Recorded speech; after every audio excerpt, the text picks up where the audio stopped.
the big gold Cologne 26 sticker. Previously, one of the cheapest stickers on the market became, for a period of time, completely unpurchasable. It's not like it's sold out or there was too many of them on the market, no, but the demand was so high on the in-game store for souvenirs that the price to buy one big sticker reached over $2,000, or the limit of funds in which you can have on your Steam at any given time. So demand for this souvenir from this game pushed the sticker price for one singular sticker over 2,000 USD. Right, we know what happened in that game. Big came back from 12-0 down, won 16 rounds in a row and made it 16-12. Biggest comeback in the Majors history, biggest comeback in CS2 period, I think. So it definitely warranted some souvenirs being made. In fact, this is the biggest advertisement Valve could have possibly gotten for their souvenir system. Of course this happens. Even with the discounts, the souvenir cost on a red is still over 350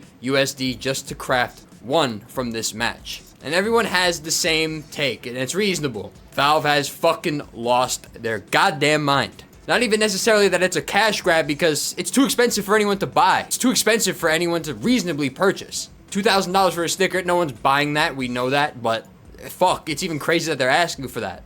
But what I'm going to tell you is that you shouldn't really freak the fuck out yet. Keyword yet.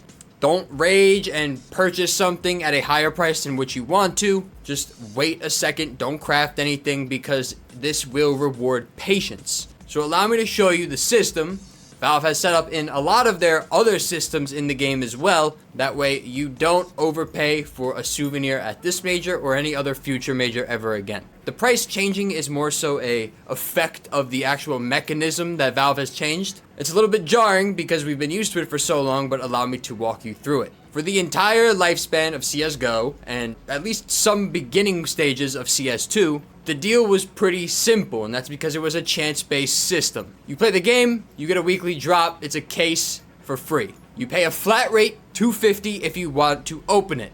Valve takes their cut on the key, no matter if the case is 2 hours old or 2 years old. Right, we even have this with the armory. You buy the pass at a flat rate, you earn the stars, but when new collections are rotated in, and old collections are rotated out, it doesn't matter, they don't change the pricing here.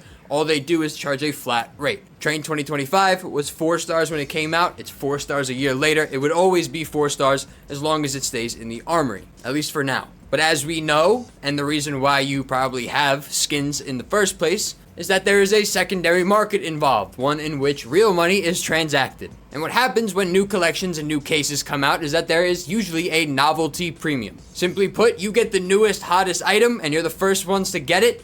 Putting it on the market first rewards you the most. One lucky roll of the dice, and you get all your armory passes paid for the next 5 months. Over time, the novelty wears off, listings grow, price decreases, and then it finds its equilibrium point until it gets discontinued, and then supply and demand takes over on its uptrend. But really, the only way a profit is turned on newer items is that novelty premium right off the bat, right? Typically, prices stay steady or trend downwards until they get discontinued. But that first week, that first day specifically, is really where a lot of people put a lot of eggs in that basket. It usually has a fantastic ROI. Not only that, but it's a very short turnaround, 7 days. You get the item, you wait 7 days, you put it on the market, someone buys it up for a way higher price than what it would actually go for any other week if it wasn't new. But you're benefiting from that, but is Valve? Because you paid $250 for that key, or you paid $16 for that armory pass, but you just sold that pink for $300 when it's really worth $80 at the end of the day, right? Valve earned peanuts during that stage, and it didn't bother them back then when you were buying cases and capsules, because cases and capsules invite extra spending. $250 here, $250 there, $250 there, $250 there. They make a shit ton of money. Now, with moving away from chance-based, luck-based systems, even if it's not 100%, they need to profit on that area of novelty, because they're not going to make serious money on the 15% cuts if the prices are trending downwards that entire time. What they need to do is profit off of the gun itself, the novelty itself. Then the 15 cuts take over when the thing gets discontinued. So now we look at the shop. Skins.com is the newest sponsor on our channel. They have just released a P2P trading platform looking to compete with the best players in the space. If you don't want to wait that long, they do have an insta-sell feature on the site in which the rates are the best I've seen, just straight up. When the market is down, everything is on sale. And with the deals you're getting on skins.com, you could start your position basically up 20 to 25%. Try out skins.com and be a part of the future of CS2 skin trading. And every sticker has a price set by relative demand. Right? Big do it. They finish the comeback. They win 16-12. Everyone buys the awesome new big NRG souvenir. Some people get it for a decent price, and we'll talk about that in a second. But after that, they then charge an exorbitant amount of money. Your novelty tax. Everyone wants that souvenir right now because they know it's going to be valuable. Not maybe in 2 days, but a year from now. And the price, it looks like, updates every minute and a half or so in the sticker shop, or every hour and a half or so in the sticker shop. So there's basically really only an hour and a half to get some decent supply in there. After that, supply is going to be very few and far between, if any. And everyone's head immediately goes to Valve is fucking evil. And it's easy to do that. I also think that way, but it's also good to try to give them their flowers at the same time, because if you really look at it from both angles, most of the time it's usually somewhere in the middle. Valve took that novelty premium, moved it from the secondary markets to their market themselves so they could profit from it. Does it seem greedy? Yes. But also they just got rid of the case and capsule system largely for this major, which really hurts their bottom line, not only for them, but for the teams in the major. So they need to make the money somehow, and if you don't need to open 500 capsules to get the sticker you want, and you could just buy it directly, you're going to make less money. So you need to charge for novelty tax. So you need to charge for novelty. You need to charge for hype, and relative demand does exactly that. People simply pay more for things when they first come out. That's just how it goes. Look at any case, any gun, any collection ever. It's pretty much across the board. So Valve saw that happen a billion fucking times, and they went, okay, finally, we'll do it instead. And since they charged that price at the start, then it actually commands that price on the secondary market, regardless of novelty. So it takes a lot longer of a time for it to reach its equilibrium point, and it lets people who buy in, sell, and actually get out without fucking losing their ass because they paid the novelty tax. Now, in a couple of ways, it's actually better for you. Because one, it's a direct purchase now. You no longer have to buy 100 capsules or 100 souvenir packages trying to get the gun in which you want. And of course, you can put the souvenir on any gun, not just the shitty ones in every single map collection. Most of the time, buying one souvenir outright is going to be cheaper than buying 80,000 souvenir packages, hoping to get the souvenir red inside the package anyway. Of course, it just doesn't seem that way because you're buying $3 packages at a time as opposed to paying $90 for one souvenir red up front.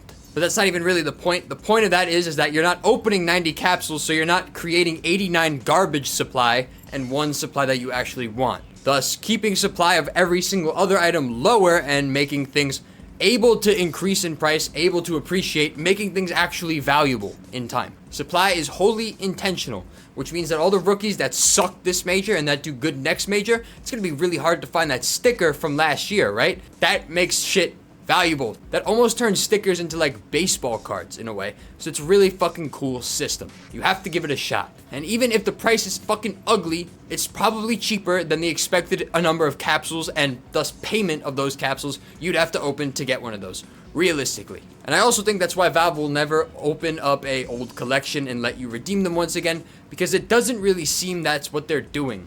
It seems that they're taking away the novelty premium for players selling on the markets, but they're not going to necessarily get rid of rare items. Did that involve sacrificing a few souvenir Dragon Lores and souvenir M4 Nitros? Or the one M4 Nitro? Yeah, maybe, but that's 10 items for the betterment of years of long-term practicality. Don't care. They could, they absolutely could, but it doesn't necessarily align with any actions that they're making right now. So with Valve's moves and seemingly trying to monetize the novelty of items and lower supply as well, your move should just simply be don't be fucking novel.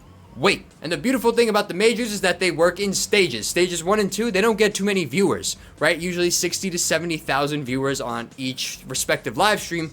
When you get to stage 3, then you get into the 100,000s, the finals, the playoffs. That's when you hit 200,000, 300,000, 400,000. And when you have 200,000, 400,000 people watching, all those memorable moments, all those historic moments, they may not be as good as the ones in stage 1, but there's still going to be more people watching it, more eyes on it, more people buying souvenirs. So that's 1, and 2, there's just more matches. When stage 1 ended, there was like 25 matches played in total. After the playoffs are done, there's going to be like 250 total maps played. That's 250 different maps to create 250 different souvenirs. So why are you making your souvenir when there's only 25 souvenirs in supply? When relative demand takes over, and all the people are making Donk souvenirs and Zywoo souvenirs in stage 3 in the playoffs, then you could go back and make your big verse NRG souvenir, and it's gonna be cheap because no one's fucking making that one anymore. Everyone's making the newer, shinier matches that just happened yesterday night.